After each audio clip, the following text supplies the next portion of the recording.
దినవృత్తాంతములు 2వ గ్రంథము 12వ అధ్యాయము. రెహబాము రాజ్యము స్థిరపడి తాను బలపరచబడిన తరువాత అతడును ఇశ్రాయేలీలందరును యెహోవా ధర్మశాస్త్రమును విసర్జించిరి. వారు యెహోవా ఎడల ద్రోహము చేసినందున రాజైన రెహబాము యొక్క 5వ సంవత్సరమందు ఐగుప్తు రాజైన షీషకు 1200 రథములతోనూ 60,000 గుర్రపు రౌతులతోనూ యెరూషలేము మీదికి వచ్చెను. అతనితో కూడా ఐగుప్తు నుండి వచ్చిన లూబీయులు, సుక్కీయులు, కూషీయులు అనువారు లెక్కకు మించియుండిరి. అతడు యూదాకు సమీపమైన ప్రాకారపురములను పట్టుకొని యెరూషలేము వరకు రాగా, ప్రవక్త అయిన షెమయా రెహబామునొద్దకును షీషకునకును భయపడి యెరూషలేమునకు వచ్చి కూడియున్న యూదావారి అధిపతుల యొద్దకును వచ్చి, మీరు నన్ను విసర్జించితిరి గనుక నేను మిమ్మును షీషకు చేతిలో పడనిచ్చియున్నానని యెహోవా సెలవిచ్చుచున్నాడని చెప్పెను. అప్పుడు ఇశ్రాయేలీల అధిపతులను రాజును తమను తాము తగ్గించుకొని యెహోవా న్యాయస్థుడని ఒప్పుకొనిరి. వారు తమను తాము తగ్గించుకొనుట యెహోవా చూచెను గనుక యెహోవా వాక్కు షెమయాకు ప్రత్యక్షమై ఈలాగు సెలవిచ్చెను. వారు తమను తాము తగ్గించుకొనిరి గనుక నేను వారిని నాశనము చేయక షీషకు ద్వారా నా ఉగ్రతను యెరూషలేము మీద కుమ్మరించక త్వరలోనే వారికి రక్షణ దయచేసెదను.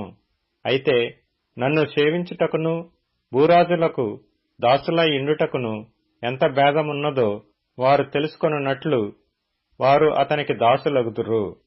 ఐగుప్తు రాజైన షీషకు యెరూషలేము మీదకి వచ్చి యెహోవా మందిరపు బొక్కసములన్నిటినీ రాజనగరులోని బొక్కసములన్నిటినీ దోచుకొని సొలొమోను చేయించిన బంగారపు డాళ్లను తీసుకొని పోయెను. వాటికి బదులుగా రాజైన రెహబాము ఇత్తడి డాళ్లను చేయించి వాటిని రాజనగరు యొక్క ద్వారమును కాయి సేవకుల యొక్క అధిపతులకు అప్పగించెను.